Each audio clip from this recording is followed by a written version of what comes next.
اب نئے مضمون کا آغاز ہوتا ہے جس کا عنوان ہے افتادن شغال در خم رنگ و رنگیں شدن و او دعوائے طاؤسی نمودن درمیان شغالان دیگر، یعنی گیدڑ کا رنگ کے مٹکے میں گر جانا اور اس کا رنگین ہو جانا اور گیدڑوں میں مور ہونے کا دعویٰ کرنا۔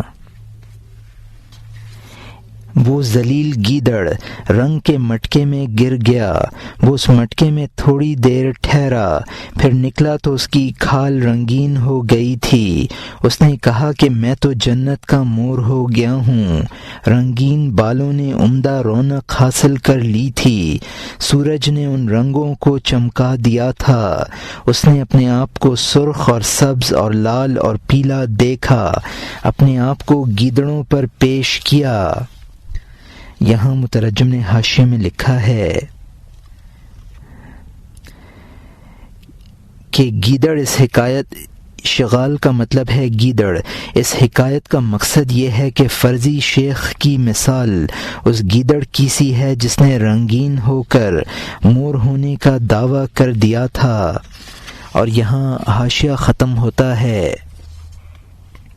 سب نے کہا اے حقیر گیدڑ، تیرا کیا حال ہے کہ تیرے سر میں ایک پیچیدہ مستی ہے، مستی سے تو ہم سے جدا ہو گیا ہے، اور یہ تکبر کہاں سے لایا ہے؟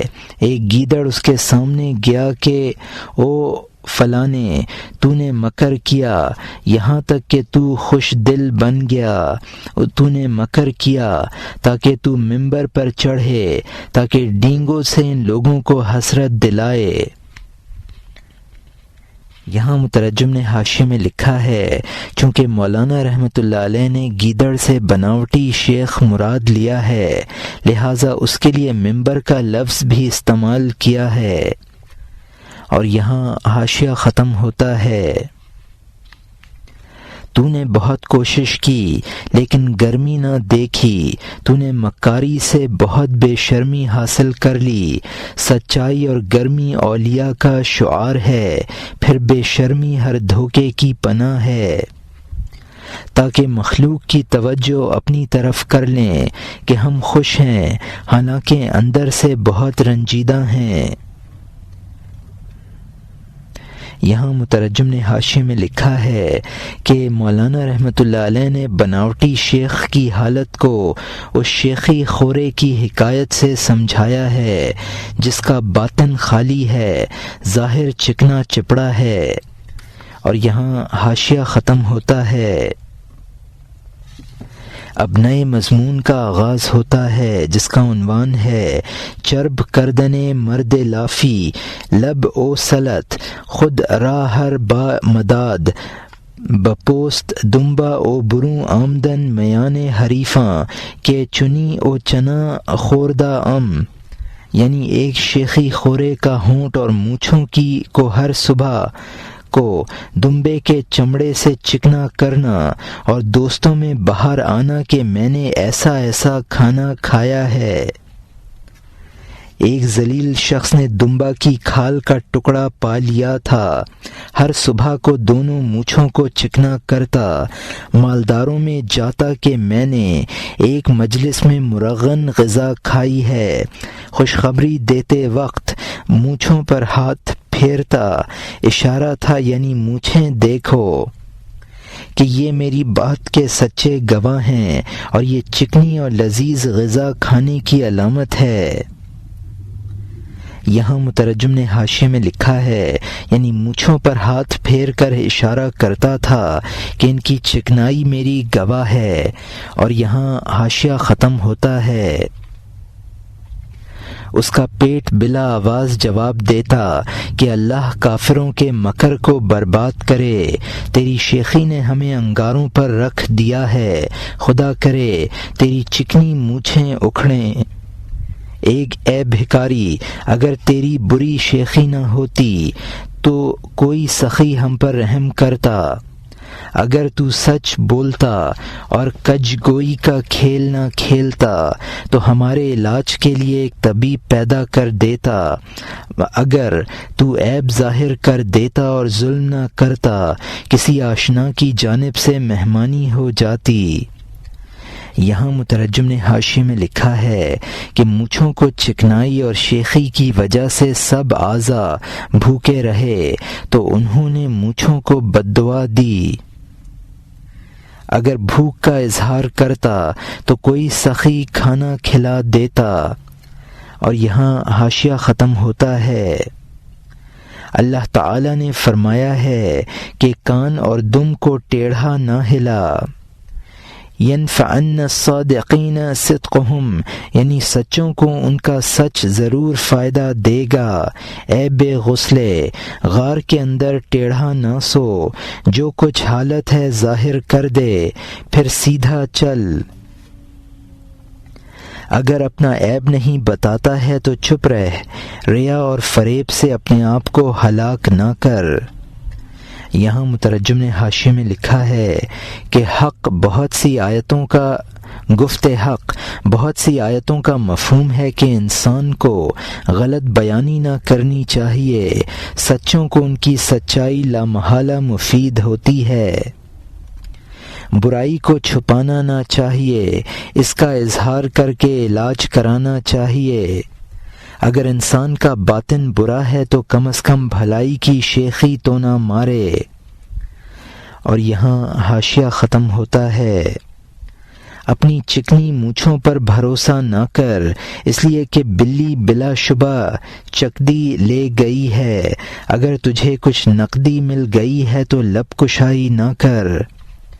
راستے میں آزمائش کے بہت سے پتھر ہیں، آزمائش کے پتھروں کے لیے بھی درپیش ہیں، اپنے احوال میں بہت سے امتحانات۔ گفت یزداں از ولادت تابحین یفتنون فی کل عام مرتین، خدا نے فرمایا ہے کہ پیدائش سے موت تک وہ ہر سال میں 2 مرتبہ آزمائے جاتے ہیں۔ باوا، آزمائش پر آزمائش ہے، خبردار کمتر آزمائش پر خود پسندی نہ کر۔ یہاں مترجم نے حاشیے میں لکھا ہے کہ مصنوعی نیکی پر شیخی نہ مارنی چاہیے، وہ زائل ہوئی تو رسوائی ہوگی۔ جیسا کہ شیخی خورے کے واقعہ میں بیان ہوا کہ چکدی کو بلی لے گئی لیکن وہ رسوا ہوا۔ اگر انسان کو کمال کا کوئی مقام حاصل ہو تو اس کا فخریہ اظہار نہ کرتا پھرے۔ اولیاء اللہ جو کھرے کھوٹے کو پرکھ لیتے ہیں، پھر یہ اولیاء جو امتحان کی کسوٹی ہیں، خود ان کا بھی امتحان ہوتا ہے۔ یفتنون کا مطلب ہے کہ یہ آیت اگرچہ فتن کے بارے میں ہے لیکن اس طرح کی آزمائش مومنین کی بھی ہوتی ہے۔ ایک آزمائش کے بعد دوسری آزمائش ہوتی ہے، کسی ادنا آزمائش پر پورے اترنے کی وجہ سے انسان میں خود پسندی نہ آنی چاہیے۔ اور یہاں حاشیہ ختم ہوتا ہے۔ تقدیر خداوندی کے امتحانات سے مطمئن نہ ہو، اے پیر بھائی، رسوائی سے ڈر۔ اب نئے مضمون کا آغاز ہوتا ہے جس کا عنوان ہے ایمن بودن بالام باعور، کہ امتحان کرد حضرت عزت اور او از انہار او آمدہ بود، یعنی بالام باعور کا مطمئن ہو جانا کہ خدا نے اس کا امتحان کر لیا ہے اور اس سے وہ ثابت ہوا تھا۔ بالعم باعور اور ملعون شیطان آخری امتحان سے ذلیل ہو گئے کیونکہ وہ اللہ کے داؤ سے بے خوف تھے کہ پہلے بہت سے امتحانات ہو چکے ہیں، انجام کار وہ رسوا ہو گئے۔ تو نے ان کی خبروں میں یہ بات سنی ہوگی، وہ دعوے کے ذریعے دولت کی طرف جھک رہا ہے اس کا میدہ مونچھ پر لعنت بھیج رہا ہے۔ یہاں مترجم نے حاشیے میں لکھا ہے کہ بلعم اور شیطان دونوں ابتدائی کامیابیوں پر مغرور ہو گئے اور تباہ ہوئے۔ نصیحتیں کرنے کے بعد اب پھر شیخی خورے کا قصہ شروع کیا ہے، اور یہاں حاشیہ ختم ہوتا ہے۔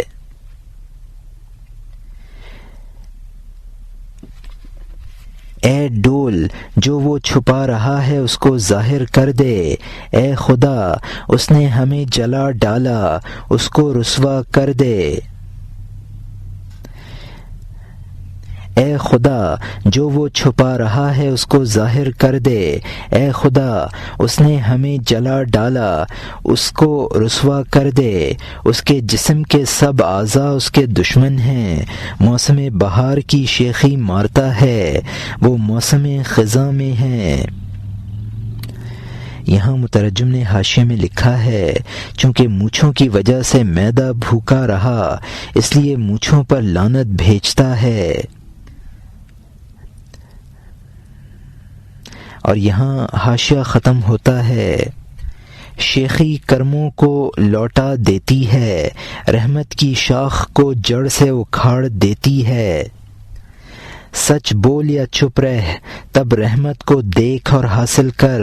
وہ پیٹ اس کی مونچھوں کا دشمن بنا، چھپے ہاتھوں دعا میں لگ گیا کہ اے خدا کمینوں کی اس شیخی کو رسوا کر دے تاکہ بھلوں کا رحم ہمارے لیے حرکت میں آئے۔ یہاں مترجم نے حاشیے میں لکھا ہے کہ انسان کی شیخی انسانوں اور اللہ تعالی کے کرم کے منافی ہوتی ہے، اور یہاں حاشیہ ختم ہوتا ہے۔ اس پیٹ کی دعا مقبول ہوئی، محتاجی کی جلن نے جھنڈا ابھارا۔ خدا نے فرمایا، خواہ تو فاسق ہے اور بت پرست، جب تو مجھے پکارے گا میں قبول کروں گا، تو خوب دعا کر اور رو، تو دعا کرنے سے کبھی نہ تھک۔ اب نئے مضمون کا آغاز ہوتا ہے جس کا عنوان ہے بردن گربۂ دمبارا اور رسوا شدن پہلوان، یعنی بلی کا دمبے کی کھال کو لے بھاگنا اور پہلوان کا رسوا ہونا۔ جب پیٹ نے اپنے آپ کو اللہ کے سپرد کر دیا، بلی آئی، دمبا کی کھال لے بھاگی، بلی کے پیچھے دوڑا، وہ بھاگ گئی۔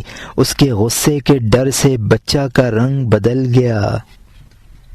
وہ چھوٹا بچہ مجمع میں آیا، اس نے شیخی خورے کی آبرو کھو دی، کہنے لگا، بلی آئی اور اچانک اس کو لے بھاگی، میں بہت دوڑا اور کوئی فائدہ نہ ہوا۔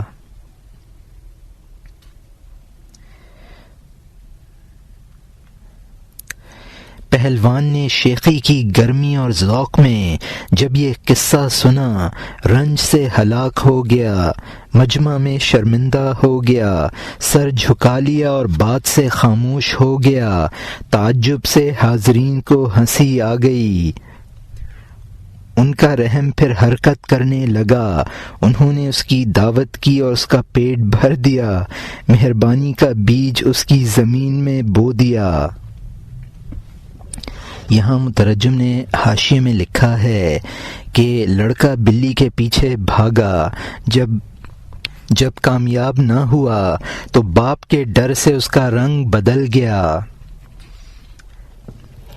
مجمع جہاں وہ شیخی بگھارتا تھا، شیخی یعنی بچے نے اپنی سادگی سے سارا قصہ بیان کر دیا، جس سے شیخی خورے کا جھوٹ کھل گیا۔ اور یہاں حاشیہ ختم ہوتا ہے۔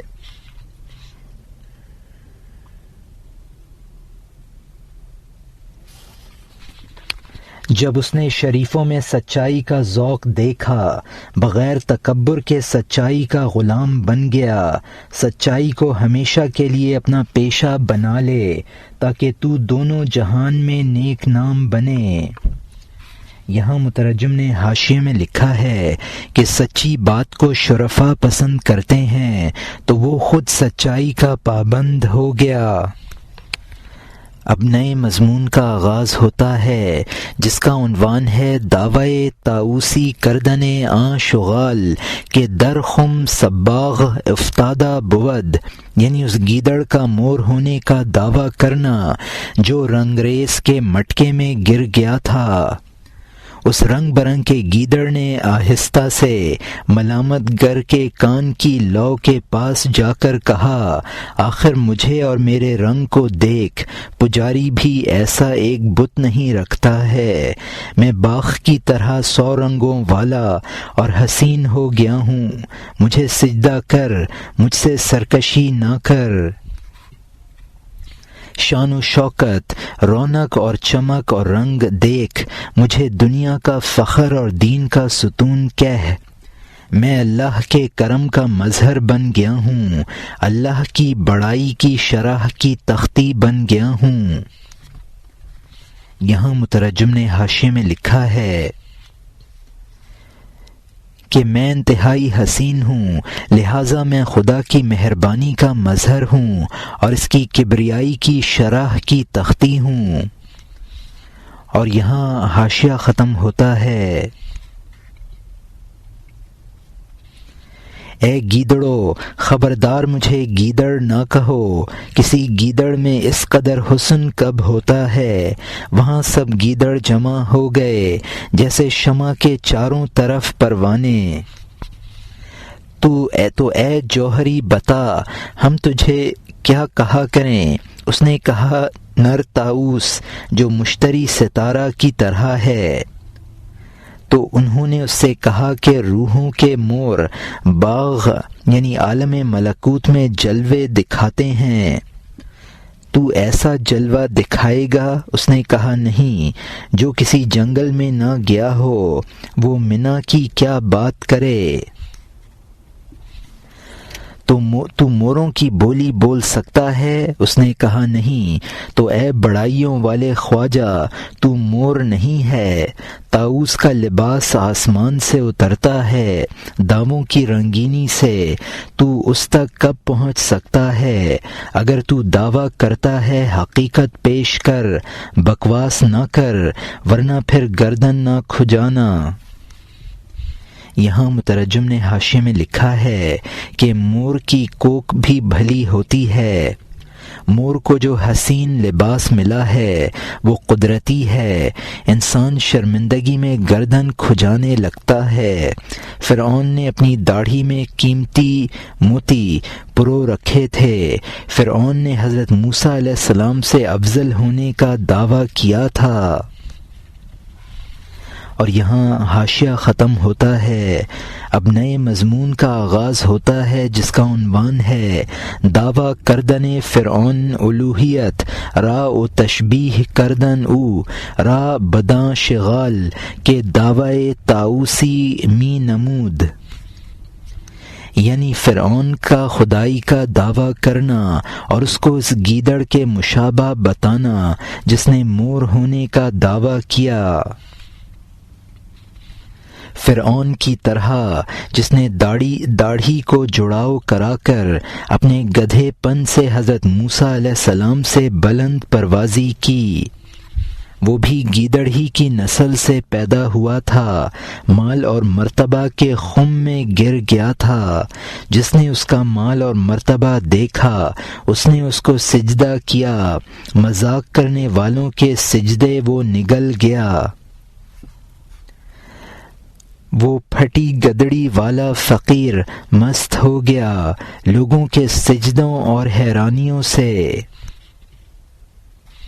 یہاں مترجم نے حاشیے میں لکھا ہے کہ وہ فرعون اسی گیدڑی کی نسل سے تھا جو عارضی رنگ کی وجہ سے اپنے آپ کو مور کہلانا چاہتی تھی۔ اس فرعون پر مال و جاہ کا عارضی رنگ تھا، فرعون کو سجدہ کرنے والے بہت سے وہ تھے جو محض مذاق اور دل لگی کے لیے سجدہ کرتے تھے۔ فرعون کو گدھا اس لیے کہا ہے کہ وہ حقیقت سے تہی دست تھا اور یہاں حاشیہ ختم ہوتا ہے۔ مال سانپ ہے جس میں بہت سے زہر ہیں، لوگوں میں مقبولیت اور ان کا سجدہ کرنا اژدہا ہے۔ افسوس ہے فرعون، معزز نہ بن، تو گیدڑ ہے مور پن نہ جتا۔ اگر تو موروں کے سامنے آئے گا جلوہ دکھانے سے عاجز اور رسوا ہو جائے گا۔ حضرت موسیٰ اور ہارون علیہ السلام چونکہ مور تھے، انہوں نے جلوے کا پر تیرے سر اور منہ پر مار دیا۔ یہاں مترجم نے حاشیے میں لکھا ہے کہ دولت انسان کو اس طرح ہلاک کرتی ہے جس طرح سانپ ہلاک کرتا ہے۔ حضرت موسیٰ علیہ السلام اور ہارون علیہ السلام نے معجزوں کے ذریعے اس کو رسوا کر دیا۔ اور یہاں حاشیہ ختم ہوتا ہے۔ تیرا بھدا پن اور رسوائی واضح ہو گئی، تو اپنی بلندی سے اوندھا گرا جب تو نے کسوٹی دیکھی، کھوٹے سکے کی طرح سیاہ پڑ گیا۔ تیرے شیر ہونے کی صورت چلی گئی اور کتا ظاہر ہوا۔ اے بھدے گرگ نما کتے، حرص اور جوش میں شیر کی کھال اپنے اوپر نہ پہن۔ شیر کی گرج تیرا امتحان لے گی، شیر کی صورت اور پھر کتوں کے اخلاق۔ اے بدصورت بے ہنر گیدڑ، اپنے اوپر مور ہونے کا گمان ہرگز نہ کر، کیونکہ مور تجھے آزمائیں گے، تو درمیان میں ذلیل اور بے آبرو رہ جائے گا۔ یہاں مترجم نے حاشیے میں لکھا ہے کہ جھوٹی خدائی باطل ہو گئی اور حقیقت ظاہر ہو گئی۔ شیر پنے پر امتحان ہوگا کہ شیر کی سی دوڑک بھی ہے یا نہیں۔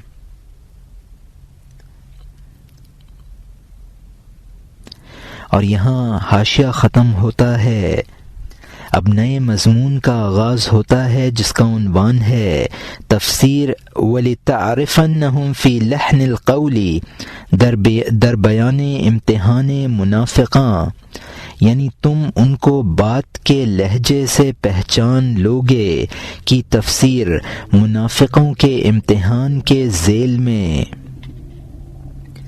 نبی صلی اللہ علیہ وسلم کو اللہ تعالی نے قرآن کے سیاق میں بتا دی۔ منافقوں کی ایک آسان پہچان، خواہ منافق موٹا، خوبصورت اور باروب ہو، تم اس کو بات کے لہجے سے پہچان لوگے۔ جب تو مٹی کے پیالے خریدتا ہے، اے خریدار، تو امتحان کر لیتا ہے کہ تو اس کوزے پر کیوں ہاتھ مارتا ہے، تاکہ تو آواز سے ٹوٹے ہوئے کو پہچان لے۔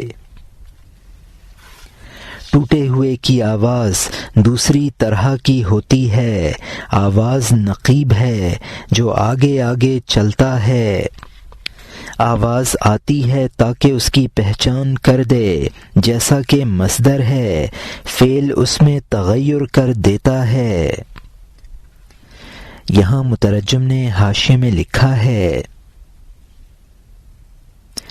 کہ منافقوں کی اگرچہ ظاہری صورت بھلی معلوم ہوگی، لیکن ان کی آواز سے ان کی حقیقت کھل جائے گی۔ یہ اس کی مثال ہے کہ آواز سے حقیقت کھل جاتی ہے۔ نقیب جو بادشاہ کے آگے چلتا ہے، آواز بھی حقیقت کے لیے پیش رو ہے۔ فعل پر نظر کر لی جائے، اگر اس میں تعلیل ہوتی ہے تو معلوم ہو جاتا ہے کہ اس کا مصدر بھی معلول ہے، جیسا کہ قام اور قیامن ہے۔ قام میں واو الف سے بدلہ ہے تو قیامن میں واو یا سے بدلہ ہوا ہے۔ اور یہاں حاشیہ ختم ہوتا ہے۔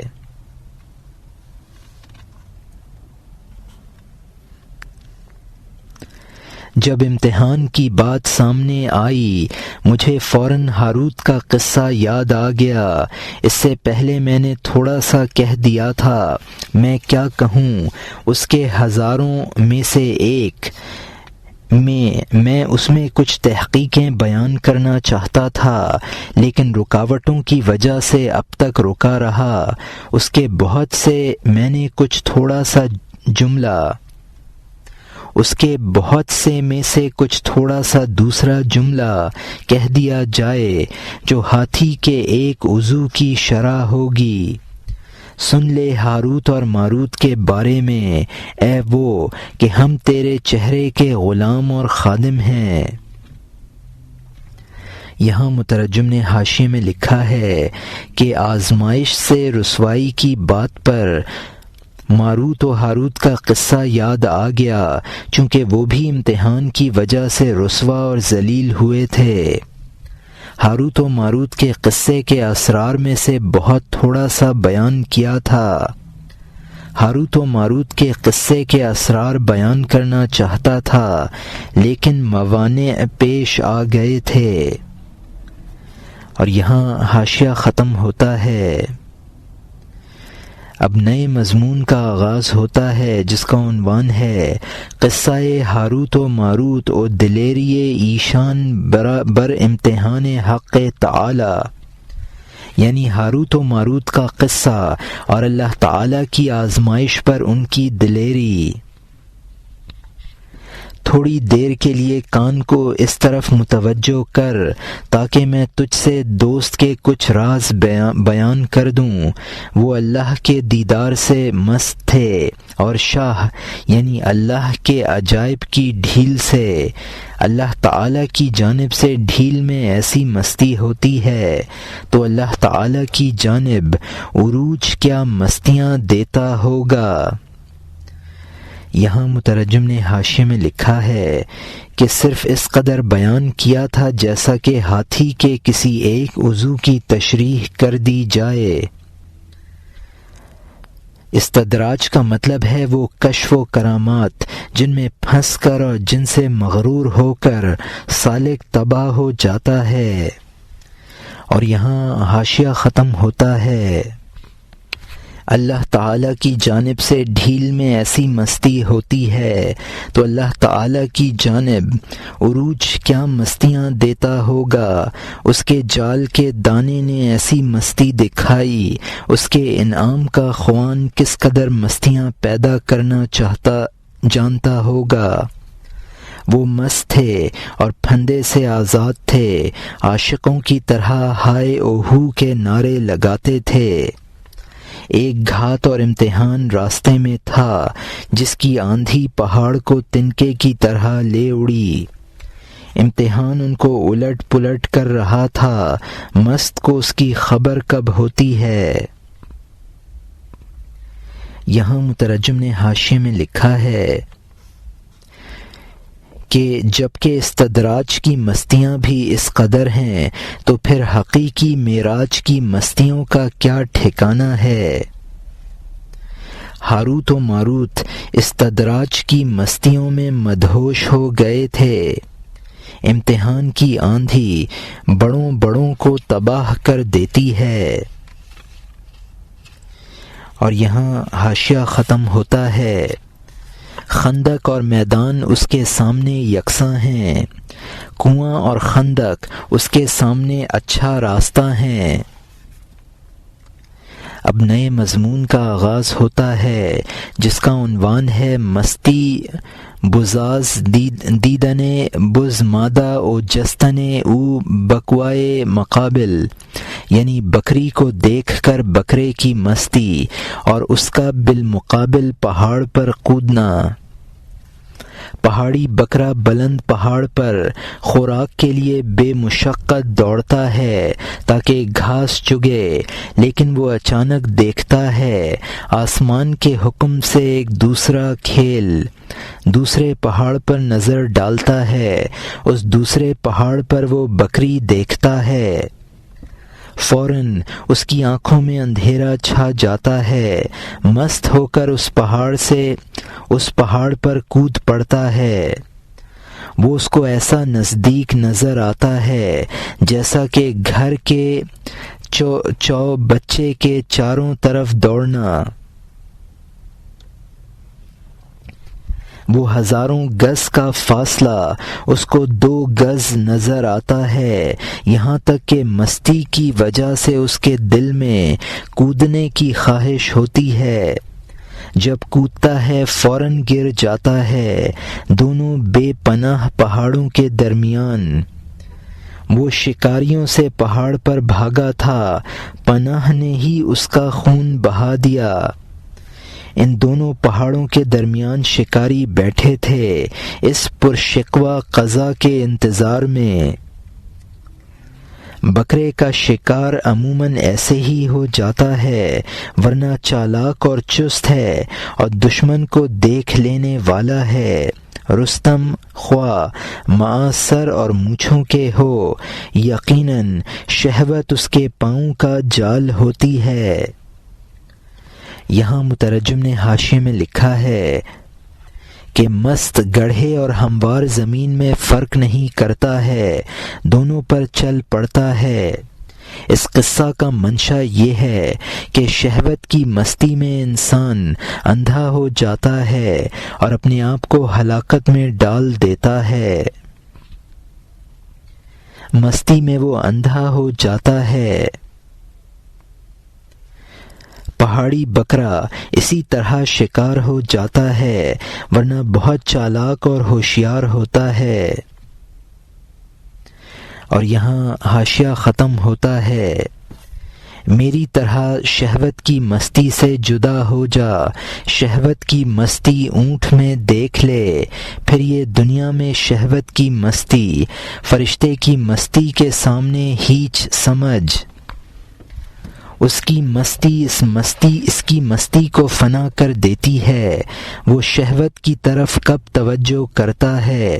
جب تک تو نے میٹھا پانی نہیں پیا ہے۔ کھاری پانی ایسا عمدہ لگتا ہے جیسا کہ آنکھوں میں روشنی۔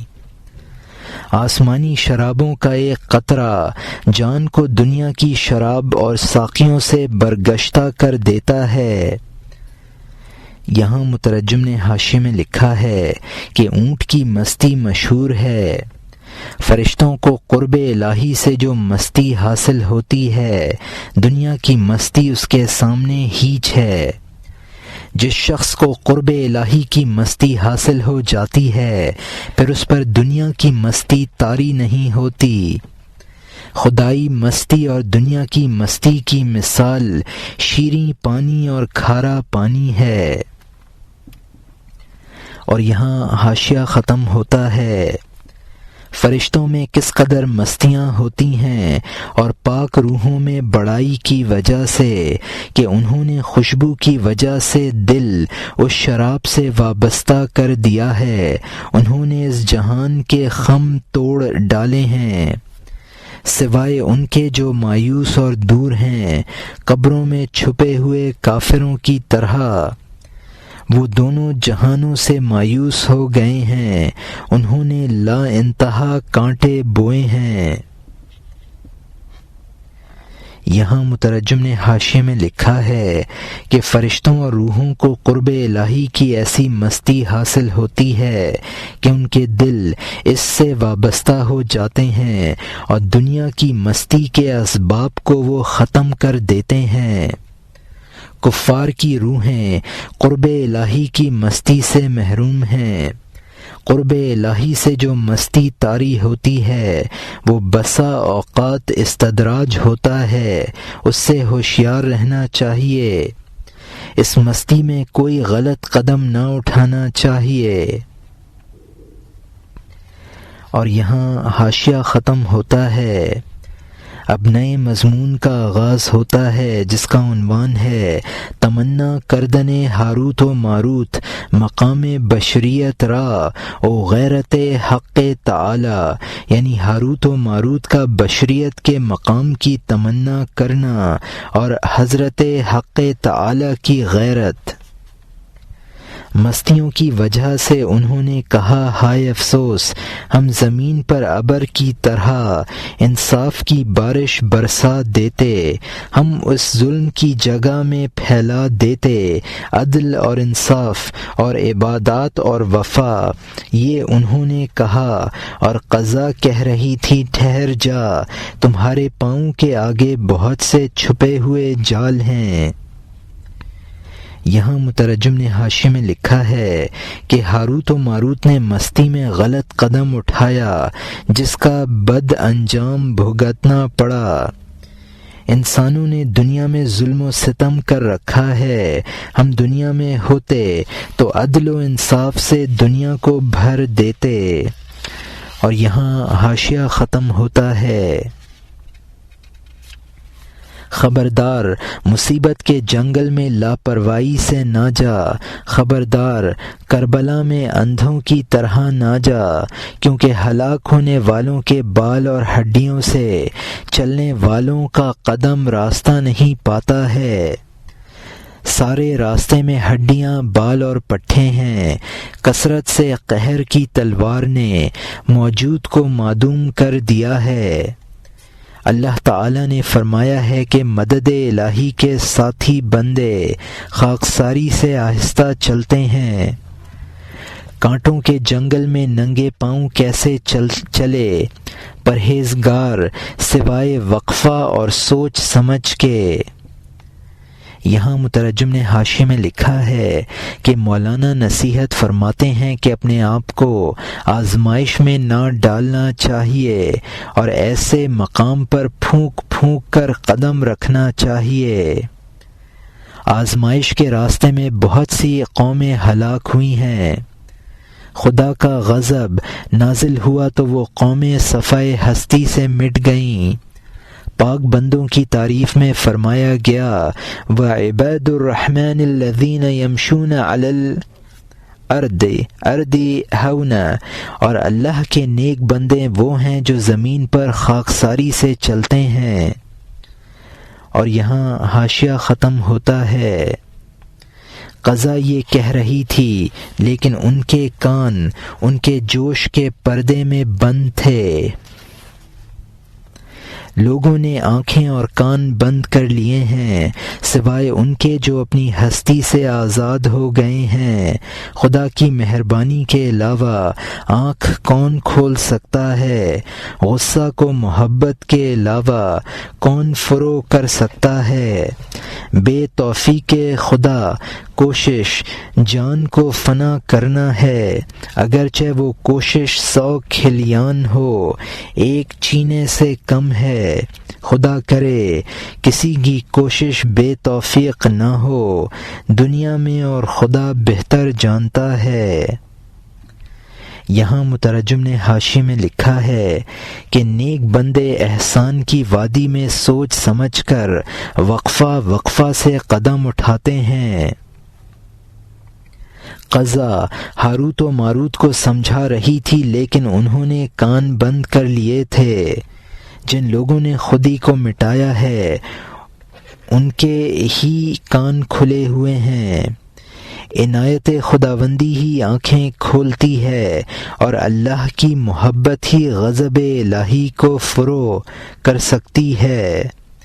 جب تک توفیق خداوندی میسر نہ آئے کوشش بیکار ہوتی ہے۔ اوزن ایک غلہ ہے جس کا دانہ بہت چھوٹا ہوتا ہے، اس کو چینا کہا جاتا ہے۔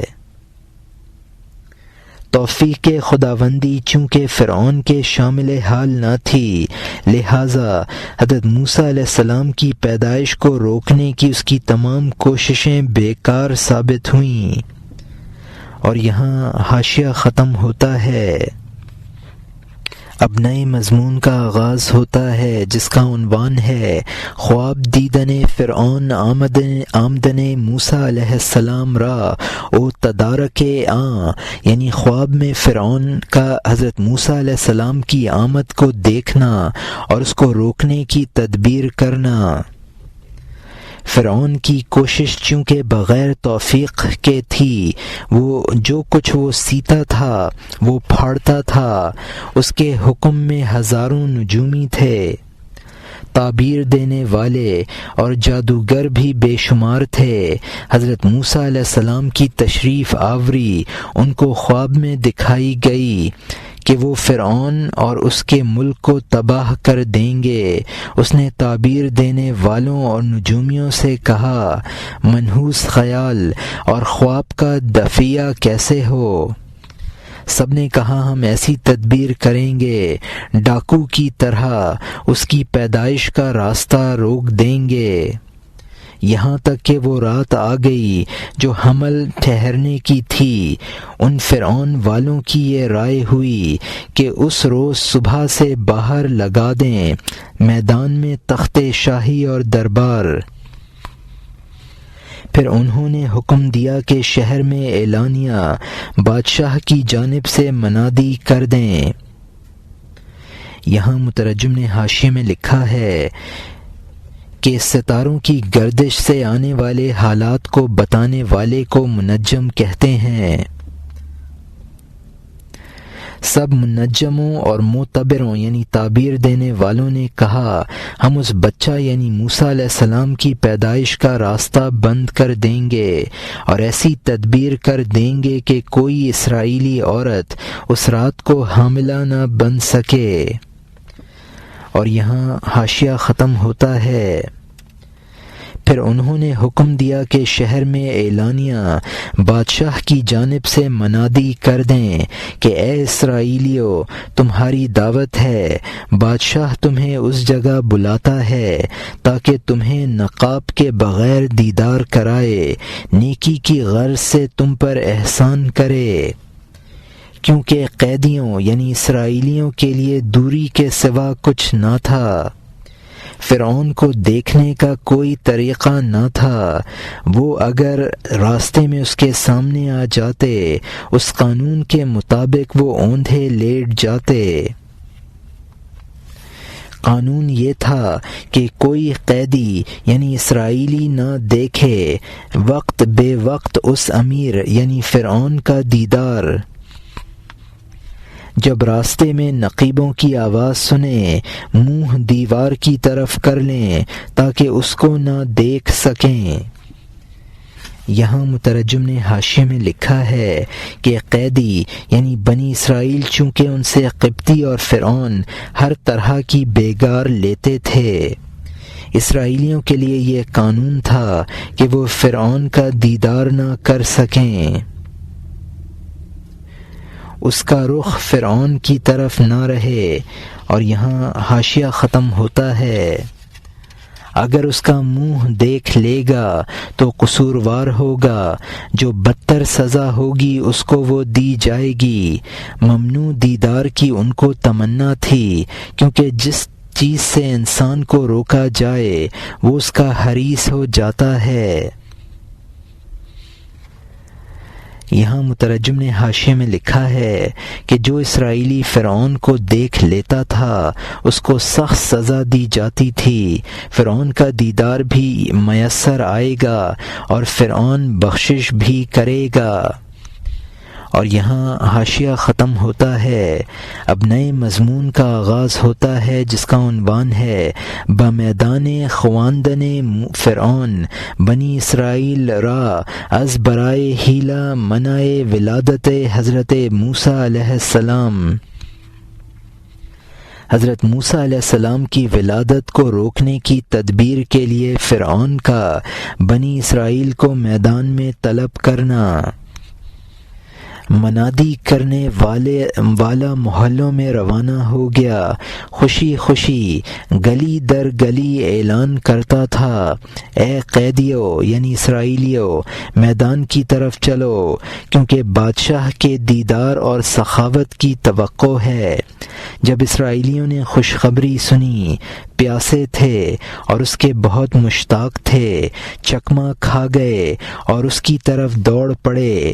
انہوں نے اپنے آپ آپ کو دیدار کے لیے تیار کر لیا، مقصد سے غافل اور بے خبر تھے، سب کے سب لالچ کی وجہ سے باہر نکل آئے۔ یہاں مترجم نے حاشیے میں لکھا ہے کہ اس حکایت میں بتایا گیا ہے کہ جس طرح اسرائیلیوں کی تباہی کے لیے ان کو میدان میں جمع کیا گیا تھا، اسی طرح ایک تاتاری مغل نے مصریوں کو قتل کرنے کے لیے ایک حیلہ سے میدان میں جمع کیا تھا۔ اور یہاں حاشیہ ختم ہوتا ہے، اب نئے مضمون کا آغاز ہوتا ہے جس کا عنوان ہے حکایت در تمثیل، یعنی مثالاً ایک حکایت۔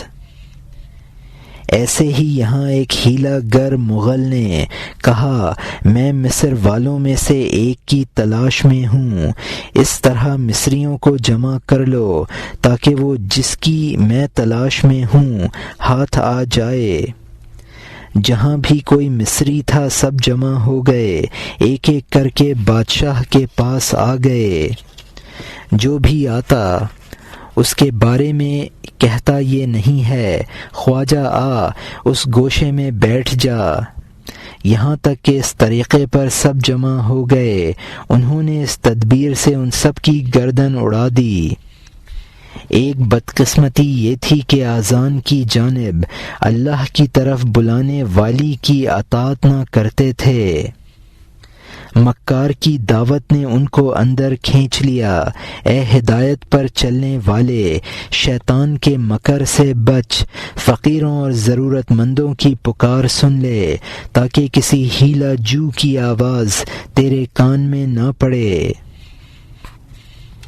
یہاں مترجم نے حاشیے میں لکھا ہے کہ مصریوں کا یہ قتل عام اس لیے ہوا کہ وہ نماز نہ پڑھتے تھے۔ عذاب الہی سے نجات کا باعث جس طرح مؤذن کی پکار کو قبول کرنا ہے، اسی طرح فقیروں اور محتاجوں کی صدا پر توجہ کرنا بھی ہے۔ اور یہاں حاشیہ ختم ہوتا ہے، فقیر خواہ لالچی اور بد عادت ہوں، خواہ پیٹو، تو صاحب دل کی جستجو کر، دریا کی تہ میں موتی پتھروں کے ساتھ ہیں، فخر کی باتیں عار کی باتوں کے درمیان ہیں۔ اسرائیلی ٹوٹ پڑے صبح سے میدان کی جانب دوڑتے ہوئے۔ یہاں مترجم نے حاشیے میں لکھا ہے کہ انہی دنیا دار فقیروں میں کوئی صاحب دل بھی ہوگا، لہٰذا سب کی خدمت کرو۔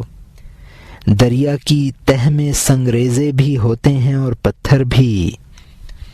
اور یہاں حاشیہ ختم ہوتا ہے، جب وہ انہیں تدبیر سے میدان میں لے گیا تو انہیں اپنا خوشنما چہرہ دکھایا، ان کی دلداری کی اور بخششیں دیں۔ اس بادشاہ نے عطا بھی کی اور وعدے بھی کیے۔ اس کے بعد ان سے کہا اپنی روح کی تفریح کے لیے آج کی رات سب میدان میں سو جاؤ۔ انہوں نے جواب دیا کہ ہم اطاعت کریں گے، اگر آپ چاہیں گے ہم 1 مہینہ تک یہاں رہیں گے۔ یہاں مترجم نے حاشیے میں لکھا ہے کہ اسرائیلیوں کے جمع ہونے کے بعد فرعون نے ان کو اپنا دیدار کرایا۔ اور یہاں حاشیہ ختم ہوتا ہے۔